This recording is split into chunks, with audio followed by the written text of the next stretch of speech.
Hi, this is Dr. Gregory Sadler. I'm a professor of philosophy and the president and founder of an educational consulting company called Reason.io, where we put philosophy into practice. I've studied and taught philosophy for over 20 years, and I find that many people run into difficulties reading classic philosophical texts.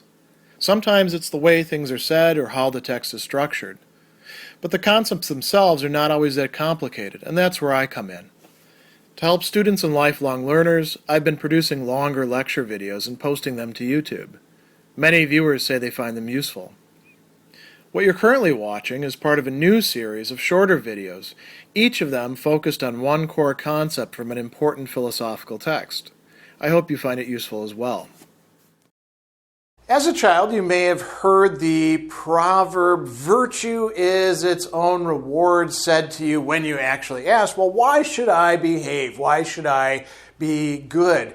And you may not realize it, but this goes way, way back, and you can find it explicitly said in Seneca's On the Happy Life, and it is said as a response to people who are trying to connect virtue as one thing that's good with pleasure as another thing that's good, and say, well, the two of these go together, and you're actually seeking out virtue because you want some other benefit that's going to come from being virtuous. So Seneca is going to combat this and point out a fundamental mistake. Now, this is typical Stoic viewpoints on things. We see this consistently discussed in other sources as well, particularly Cicero, who's not himself a Stoic, but greatly admires them and takes quite a bit of his ethics from the Stoics. So Seneca is going to first approach this in his long discussion of the relationship between pleasure and virtue. And he's going to consider an objection that an interlocutor could make. But you also, he says, do not cultivate virtue for any other reason than you hope for some pleasure from it. So this is a rather exclusionary way of putting it. The only reason that you're actually seeking out virtue is because you want some pleasure. So it's not that it's going to make you rich. It's not that it's going to make you healthy in your body. It's that you desire pleasure, and that's why you want to be virtuous. And there were people in ancient times who did say things like that. So you're cultivating, and he actually uses the word for to cultivate, like as agricultural virtue, because you hope for some pleasure. You don't know that it's going to give you pleasure, but you hope for that. And so Seneca is going to make an important distinction here that we see other people following up on later on down the line as well. So he says, first, just because virtue is going to provide some pleasure does not mean that this is the reason why it is sought. So you've got the reason, the on account of which, the goal that you're after, right? So the propter is the term that he's using here. Propter is Latin for on account of, or for the reason of. And he's going to use this verb praestare, meaning to provide, right? So virtue will, in fact, if it's fully cultivated, provide pleasure, but that's not the reason why you're cultivating virtue, according to Seneca. And he's going to say something that could be a little bit confusing. It's even a little bit confusing in the Latin, the way it's phrased, but we can easily understand what it's saying. He says, it does not provide pleasure, you see, but provides it also. Isn't he contradicting himself? So, not exactly. He is saying, listen, you're going to get pleasure from virtue, but that's not the point of it. And then he talks about toiling or working. Laborat, labore, right?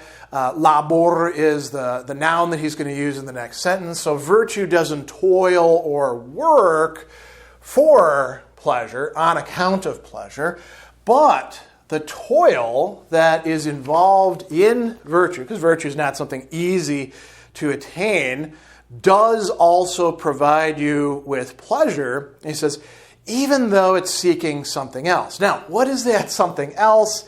We'll come to that in just a bit. So maybe you're not pleasure-seeking. Maybe you're seeking honor. Maybe you're seeking social status. Maybe you're seeking feeling like you're a good person or something like that. And then he produces a really nice analogy. This is one I think that we can easily wrap our heads around. He talks about plowing a field and planting seed. So you're plowing a field for the purpose of planting what's often translated as corn. For American audiences, that can get a little bit confusing because over here, corn is what is in other parts of the world called maize. But it just means seeds that are going to be grain that you're going to eat. It could be barley, it could be millet, it could be wheat, it could be whatever it is that you want. You're plowing a field, you're planting the seeds in rows, and because you plowed the field, you've opened up agricultural space, you could say, right? The weeds, perhaps, that otherwise were there, grasses are gone, and now you've got this beautiful soil, and things grow up in the soil, right? And some of those things grow between the rows. They could be, as it is in this metaphor, flowering plants. You could have all sorts of things. It could be dandelions, it could be coneflowers, it could be whatever it is that you want, right? But the point is, it's not interfering with the grain, which is what you wanted to plant. It's just sort of an extra. It's something that happened to be in there, and it's pretty. You like these flowers, right? So the flowers grow up in between, and you appreciate them. Did you plant the field? Did you plow the field for the purpose of growing flowers? Well, if you did, that was a really stupid way to do it, right? You should have actually planted flower seeds instead of planting grain, because you would have had more of it. You could look at the beautiful field and be like, oh, wow, look at all these flowers. Instead, you just got a couple flowers that grew up in between. So the work was done not for the flowers, it was done for the grain, even though the flowers are pleasing to the eye. They're sort of, like I just said, an extra. So he's going to go on and say, pleasure is not a reward, merkes in this case, right? The word that we actually get mercenary from, what you're paying somebody, or the cause, causa, it's not the reward or the cause, but rather what gets translated as an accessory, or I like this term extra. It's a surplus that you get, an accessio, which means something added to something else. So, you go out, we'll give you some other examples. You go out for a great meal at a restaurant. Your goal is to have good food, right? To enjoy it. But it turns out that the owner of the restaurant is also a celebrity, and you're into that celebrity, and they come over to your table, and you're like, oh, this is an amazing experience.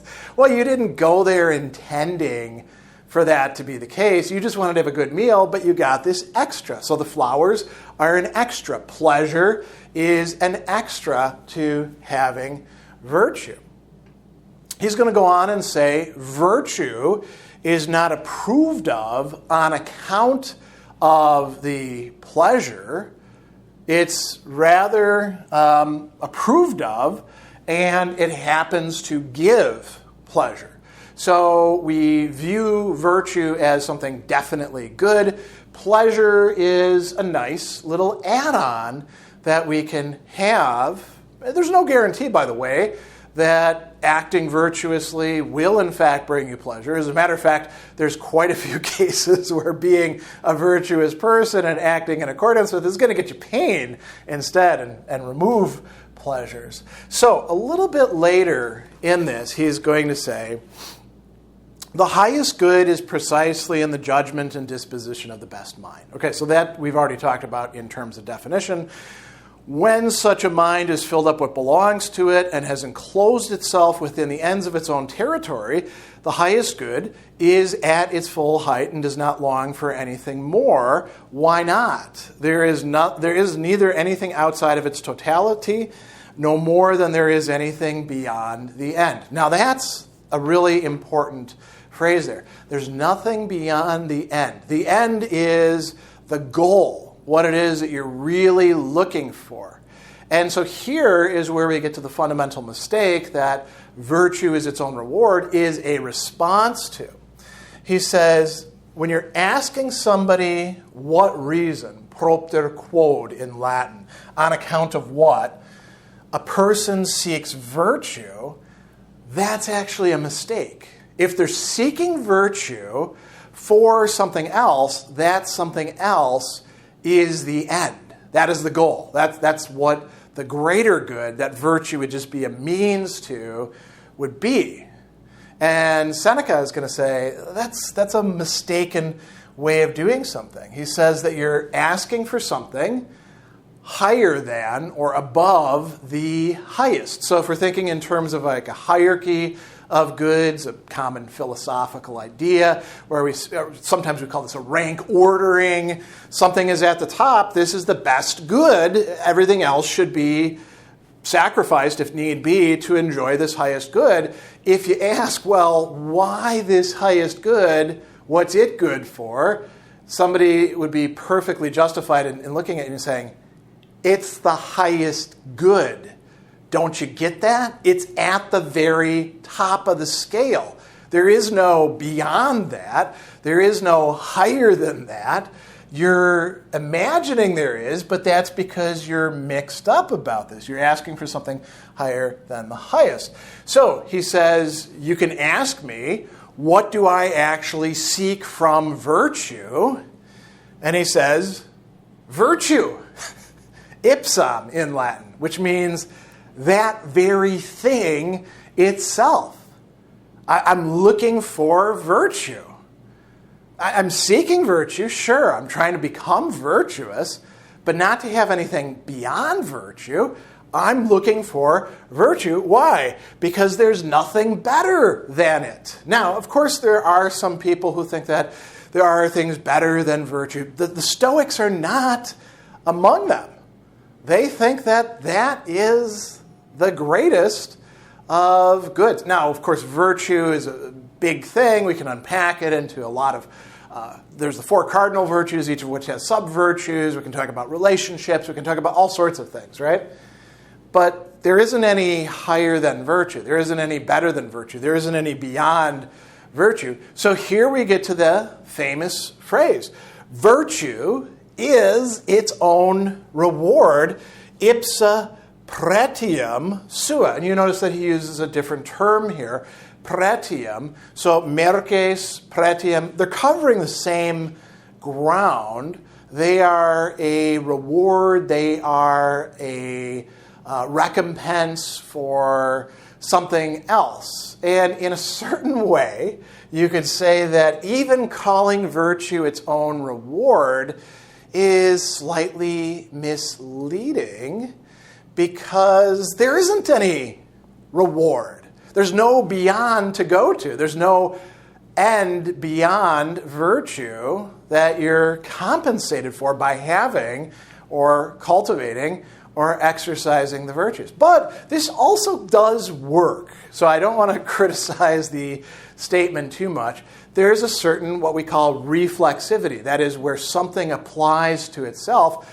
Virtue itself is something so valuable that the person who actually possesses it, or even recognizes how good it is and is trying to pursue it, like Seneca, who says, I'm not actually virtuous yet. I'd like to be, but I'm not there.